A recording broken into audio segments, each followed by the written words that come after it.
24시간 불이 꺼지지 않는 나라. 감당할 수 있겠니? Coming up on Arirang News. South Korea's central bank keeps its key interest rate steady for the 8th consecutive meeting at 3.5%. The governor says there's no reason to hike rates, but also adds it's too early to discuss monetary easing. The U.S. Securities and Exchange Commission gives the green light to the creation of Bitcoin exchange-traded funds. The approval allowing firms to offer Bitcoin ETFs paves the way for cryptocurrencies' access to mainstream finance.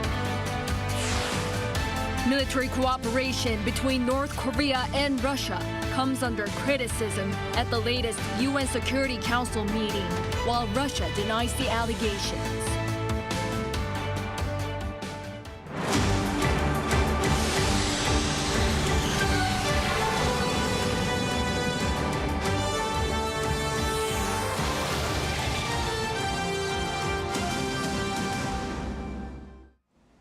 Good evening. It's 9 p.m. here in Seoul. Thank you for joining us on Arirang News.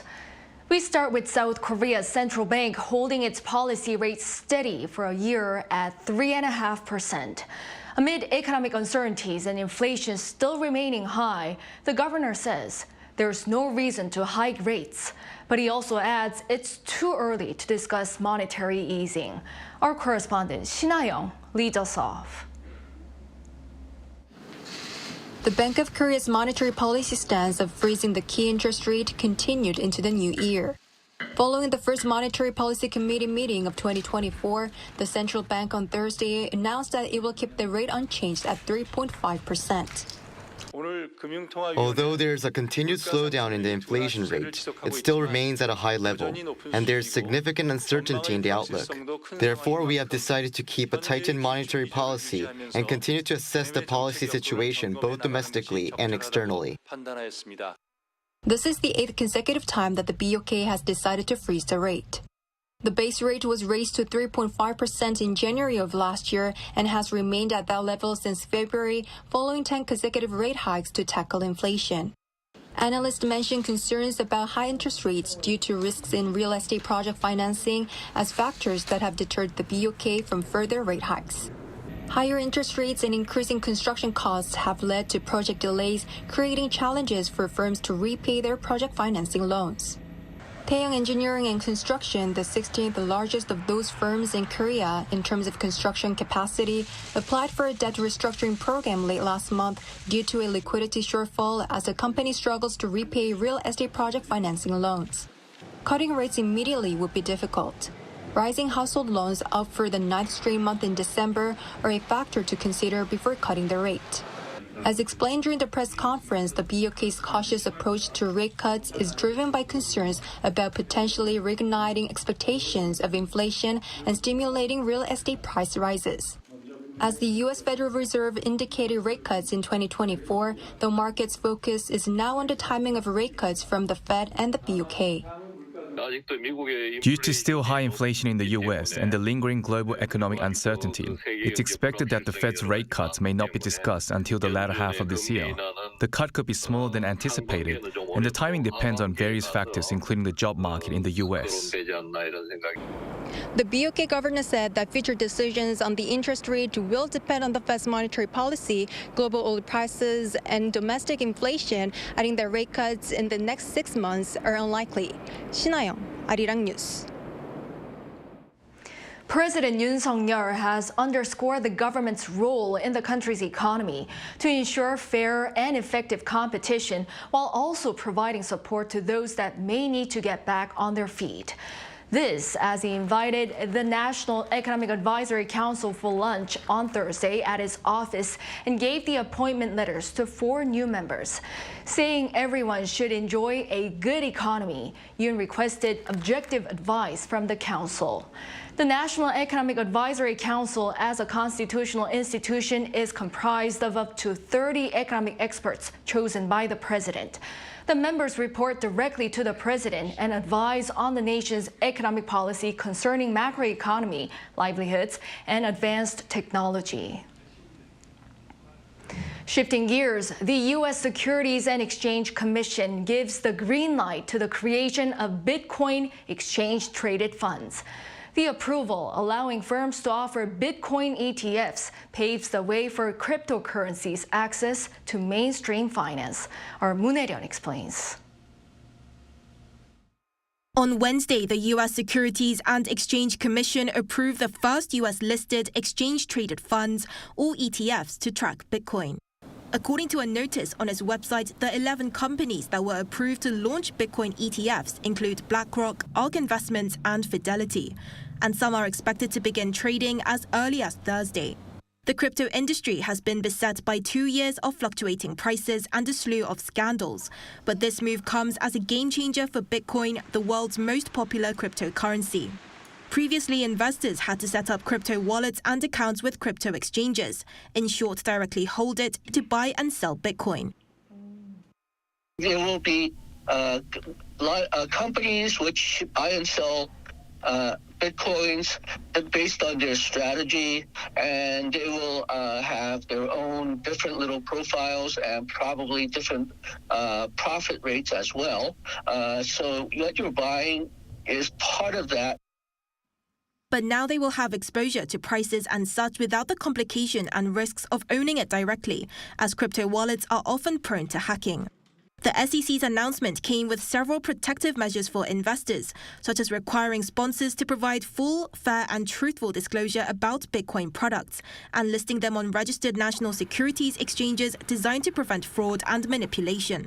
The agency came to such a decision after a decade of rejecting Bitcoin ETFs, as last year a U.S. Federal Appeals Court ruled that the agency needed to rethink its rejection of an ETF application from Grayscale Investments. Experts are hopeful that their concerns regarding the volatility of the cryptocurrency for investors will lessen as it settles into the financial mainstream with this latest decision. It should bring in billions of more dollars into the Bitcoin market, growing the market considerably, and hopefully if there are more buyers and sellers, we won't see the extreme volatility of Bitcoins that we have seen before.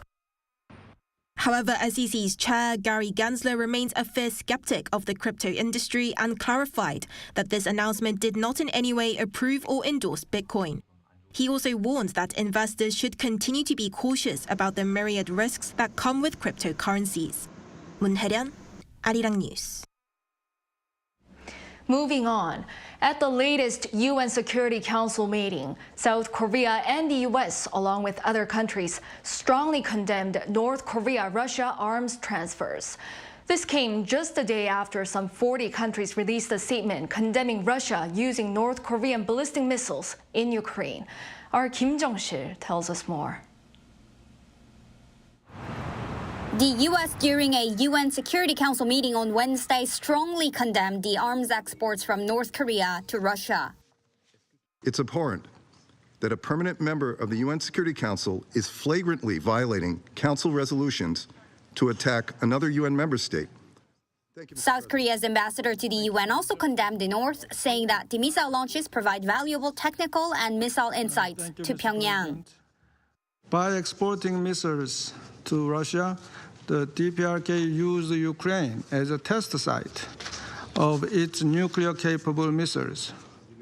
Russia, on the other hand, denied the allegations. The US seems to be spreading information that is wrong without going through the trouble of checking this beforehand.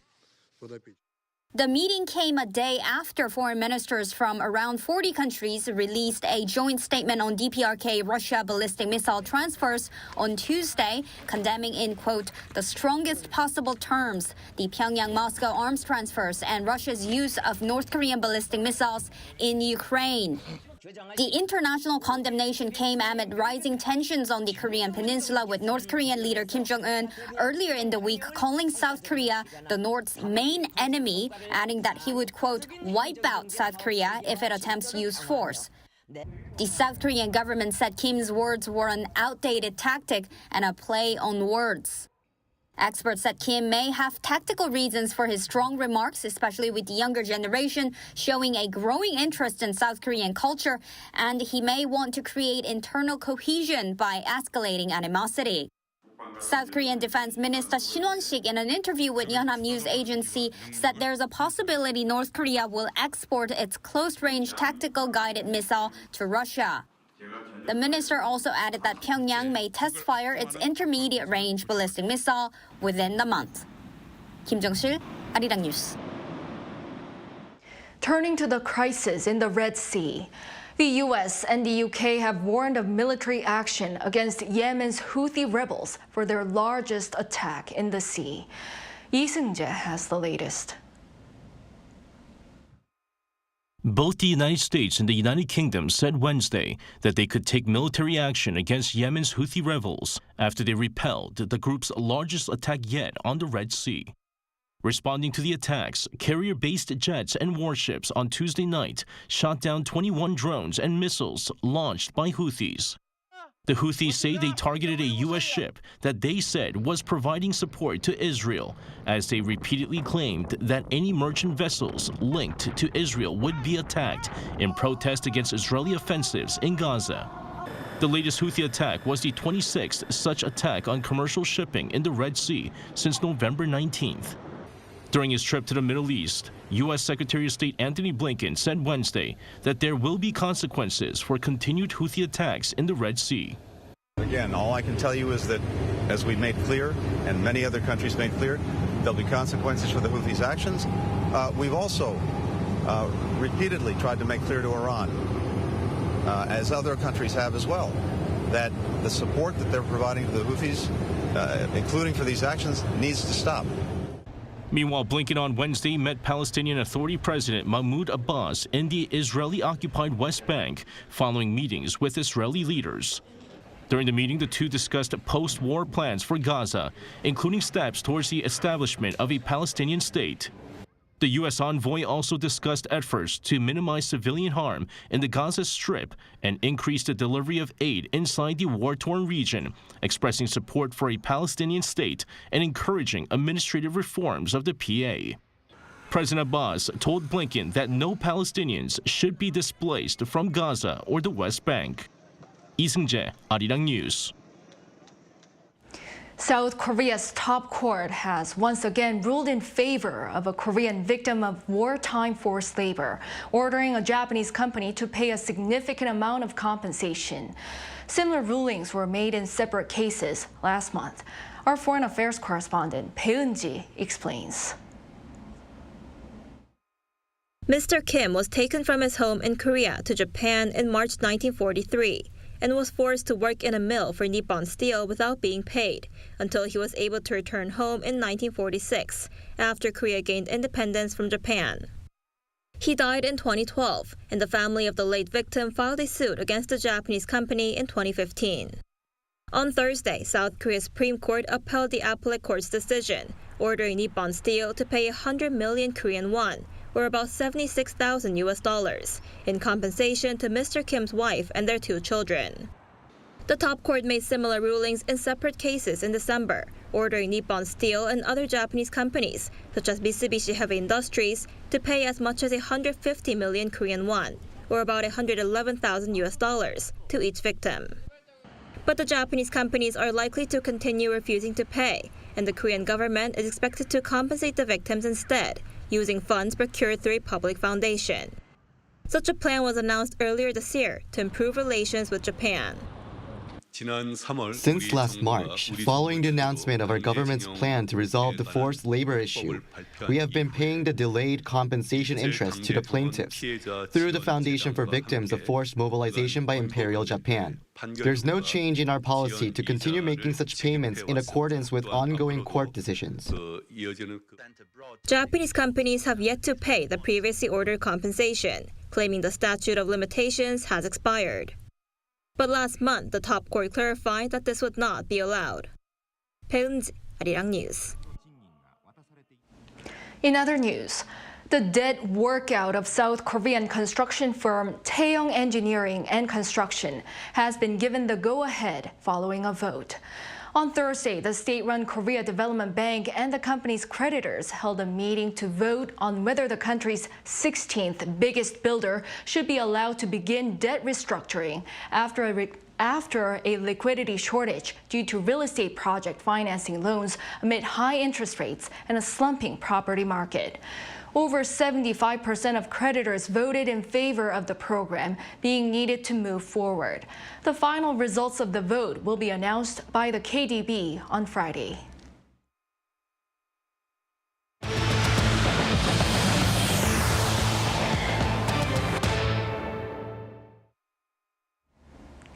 Now in Las Vegas, at one of the world's most influential annual tech events, the CES, South Korean companies, both big and small, are making a splash. Our business correspondent Lee Soo-jin tells us more. The Consumer Electronics Show 2024 has returned in full force. And South Korea is making its presence known with the third most companies participating this year.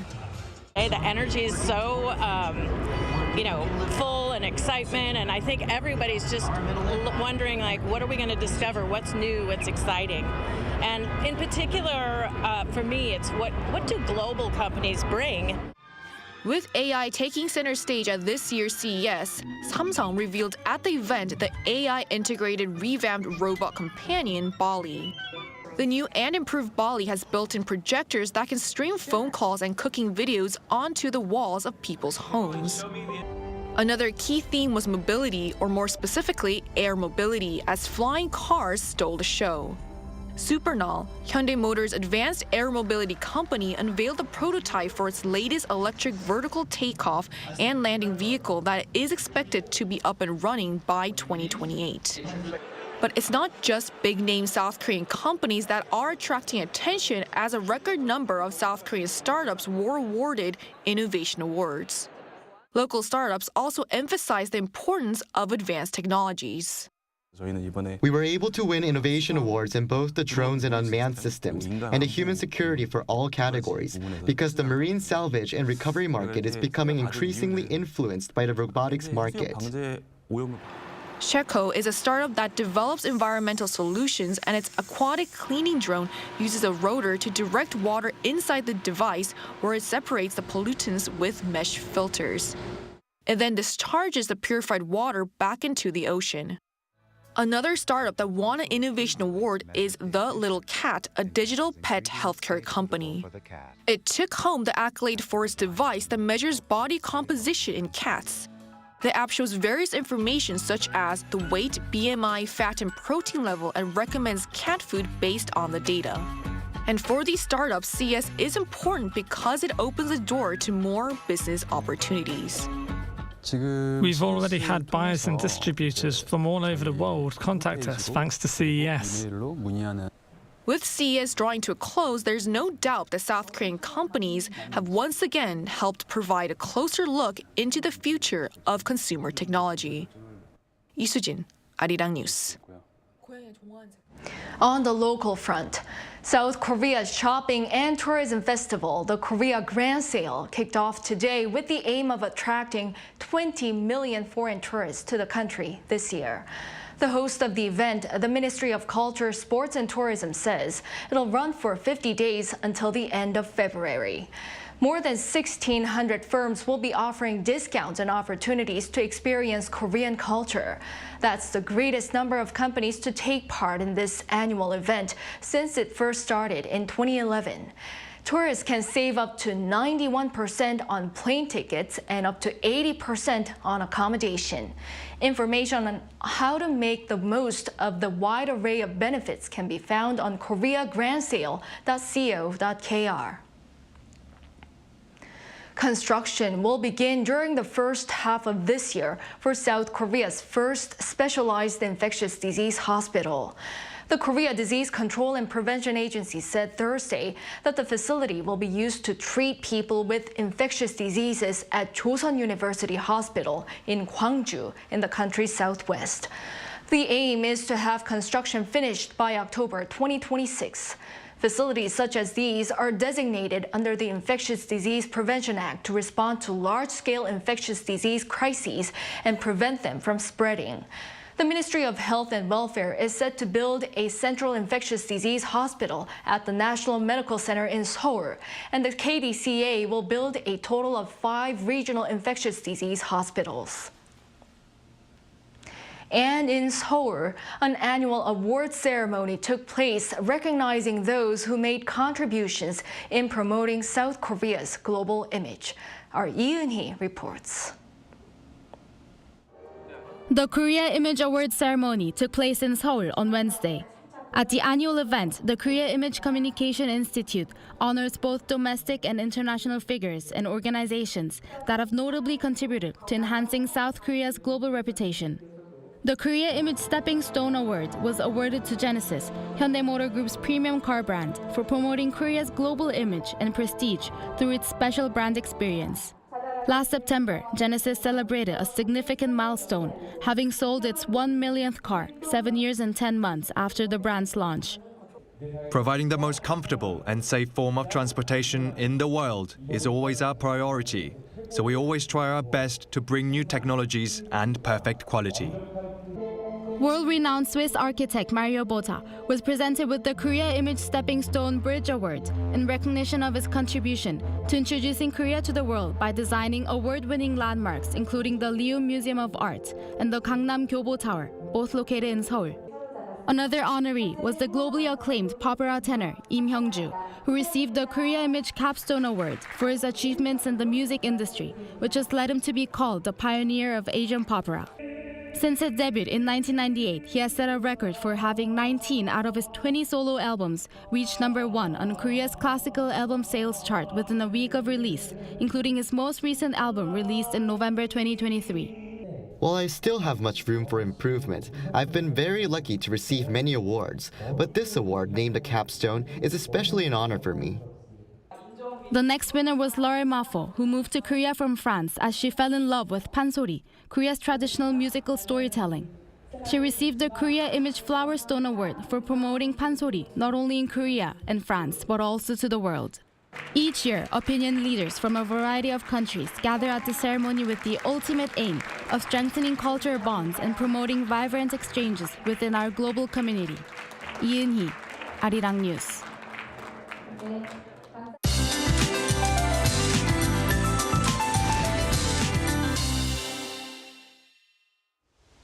Without any worries about the cold, the air quality has been an issue nationwide. Low air quality continued during the day today, and ultrafine dust was rampant throughout. The concentration of ultrafine dust in Midwestern areas has been constant for 2 days in a row, which is higher than usual. Smoke from overseas will flow in overnight again, worsening air quality by tomorrow morning. This fine dust is expected to be gradually resolved from tomorrow afternoon. Late tonight, there will be less than 1 centimeter of snow in Gangwon-do province. There will also be a small amount of snow in the eastern parts of Gyeonggi-do province. However, it shouldn't be that cold tomorrow. Tomorrow morning in Seoul will start off at -3, Chuncheon -4 degrees. Daytime temperatures will be relatively mild. 4 degrees in Seoul, 9 degrees in Gwangju and Daegu. There is rain or snow forecast in Midwestern areas and the Jeollado provinces on Sunday afternoon. That's all for Korea. Here are the weather conditions around the world.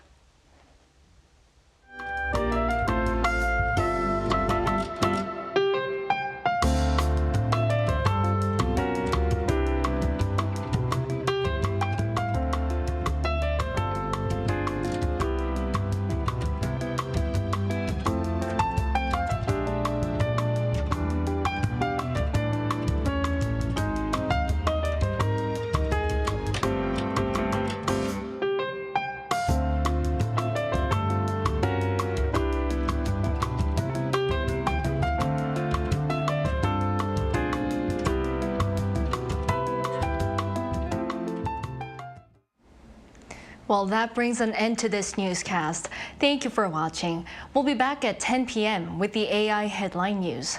Good night.